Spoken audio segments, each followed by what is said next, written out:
start, I think, at least touching on then how, if we were the United States, how we would have acted, for example, and how do you deal with this problem, right? Because it's kind of a difficult problem, right? I've been thinking about it, and I don't think it's as easy as, for example, one proposed idea that people have is just legalize all drugs, maybe like regulate them in some sort of manner so that even though they're legal, they can be safe and stuff like that. But I am definitely conflicted in that idea, right? I haven't really thought of myself of a good solution, because, for example, there are, in my view, negative aspects that drugs can happen and can bring to people.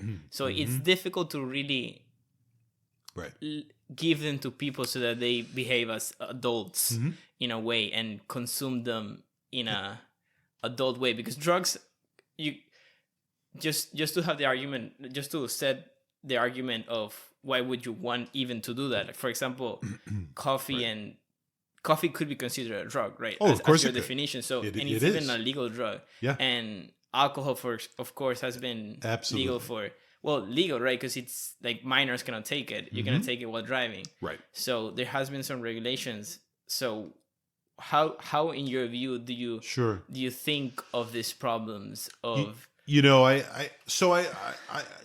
not a policy person, but I've obviously thought about it deeply over the years, and I think the way you talk about it is a very thoughtful way to talk about it, because I think anybody who talks about it in very simplistic terms is not being honest about it, because it is complicated, right? And I think it's very natural for you or for anybody to have this kind of, well, gee, on the one hand this, but on the other hand this, and to feel as though it seems complicated, because in truth it is complicated. As you point out, the mere fact of legalization doesn't necessarily eliminate some of the problems associated with drug taking. I mean, alcohol is a great example. Yeah, right? I mean, alcohol, which is a very big problem, right? And and tobacco, for example, very big problem. Tobacco, which is another very popular psychoactive substance, right? There's no question that legal tobacco, very lightly regulated for many years, produced an enormous amount of harm. Yeah, right? like we know that. Millions of deaths, right? Absolutely. Yeah. So we know that it did, right? Tobacco is not exactly an advertisement for how well legalization can work. And alcohol, again, is very heavily regulated, as you pointed out, right? The drinking age is just one of many sets of rules about how alcohol can be bought and sold and distributed and so on and so forth. So there's certainly a lot of regulation, but harm for sure.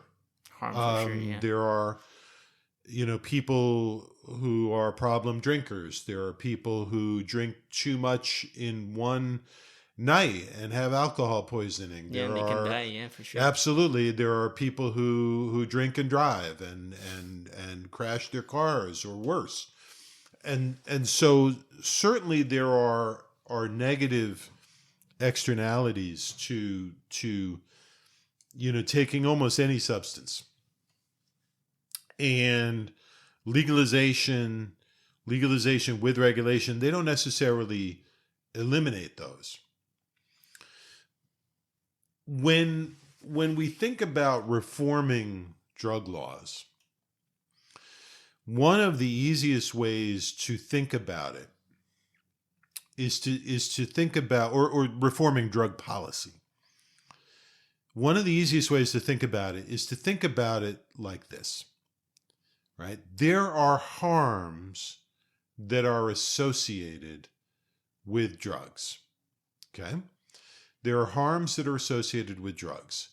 Some of those harms are what we might call intrinsic harms, which is to say that they are deeply related to the substance itself. Okay, so to use an example, a tobacco user, let's say they smoke a couple packs of cigarettes a day, every day for years, right? That's legal. They can go to the store, they buy the cigarettes, they're not at risk for being arrested, anything like that. But there are some intrinsic harms that are associated with that. Among others, a significantly increased risk of lung cancer, for example. Right? That's a good example of what we call an intrinsic harm. And whether it's legal or illegal, that's always going to be there, as an issue. And that's why policy around smoking has very much focused on those kinds of intrinsic harms and how do we mitigate that, right? Another one is the impact of secondhand smoke, right? There was a time when you could go to a college class and the professor would be smoking in front of the room, have an ashtray next to the podium.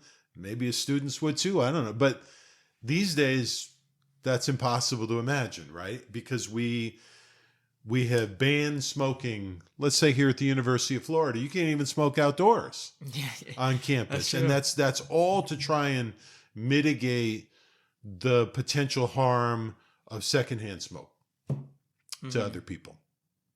So intrinsic harms are one kind of harm that's associated with drugs. But there's another kind of harm, and that's what I would call extrinsic, right? And extrinsic harm is a harm that is associated with the drug-taking behavior, but it is not intrinsic to the drug itself. It's a product of the environment in which the drug is being used, okay? So we take another drug. Let's use cocaine as our example, okay? If somebody is using cocaine, but it's laced with fentanyl, and they have an overdose because there's fentanyl in the drug, they didn't know about it, that's not intrinsic, right? That's a product of buying drugs on an illicit market and you don't know what you're getting. And that's that comes along with criminalization, right? So if that happens, that's extrinsic. Let's say the user gets arrested because they've got drugs on their possession and they're convicted of a felony and they go to prison. That's a harm, but it's extrinsic to the drug, right? I mean, it's part of the environment in which they exist. It's just the violence that come with gangs and stuff like that, and extrinsic you harm. Name it, with gang violence, arrests, imprisonment, any of these are all extrinsic harms. To me, drug policy ought to be in the business of trying to reduce harm. It's a very simple way of putting it, but I think it's extrinsic and intrinsic. Right. There are times when the policy itself is what is creating or magnifying the harm. Let's take the opioid crisis, for example. Right? One of the most significant ongoing harms in the United States is overdose deaths. It's absolutely staggering human toll that's as we speak, right, is happening in the United States.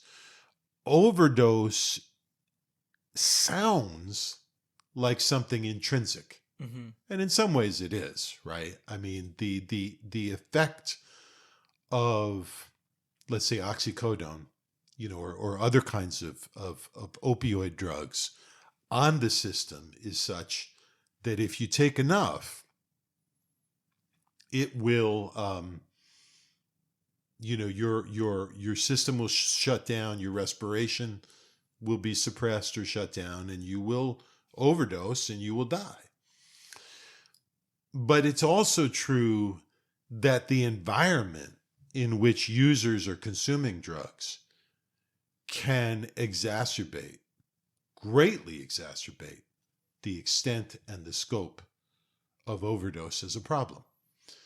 And so what we need to think about from a policy standpoint is, what are the things that we could do? Let's just continue to use this example. What are the things that we could do that would help us minimize this particular harm, overdose deaths? And how can we direct our efforts and our energy to doing that? Yeah. Can we make things like Narcan more available, right? So that in an event of somebody overdosing, a friend or a family member could revive them and save their life because of the availability of this drug.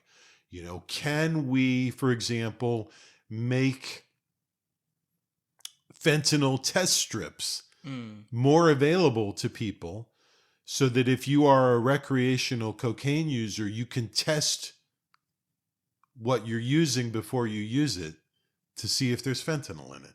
And I'm not saying these are simple or uncontroversial policy positions. Yeah. But if you're asking me my view, I think that centering the reduction of harm is always a good approach to policy. I agree. And it even gets more complicated if you think of, for example, the game theoretic dynamics between I legalize it and I prohibit the use of this, and just because I prohibit the use of this, people would want to do it, right? Or even the other side of I legalize it, and since I am I'm in a way saying it's okay, or I'm not going to pursue you if you take it. I am encouraging the use of drugs, and people are going to use it more, right? So those two things. Now, and of course, these are empirical. People are complicated. Yeah, they are. That should be the title of your podcast. Is people are complicated. I think those are empirical questions. With the legalization of marijuana that's happening, right? This is a very interesting question. What kind of impact is that going to have on patterns of use?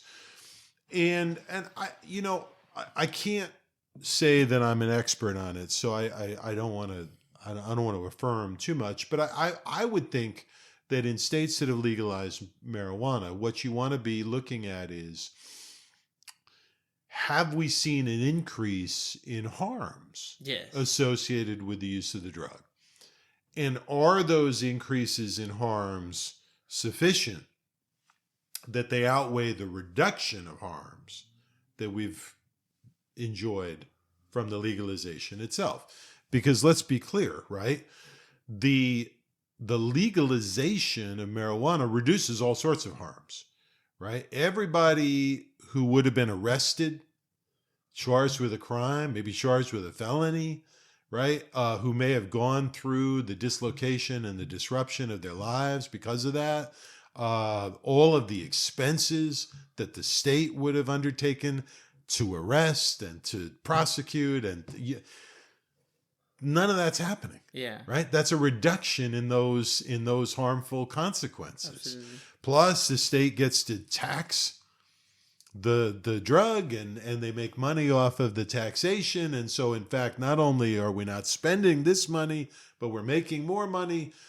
Then the question is, okay, but are we seeing new harms that are so significant that we want to stop? And I'll be honest with you right now, I don't think we are.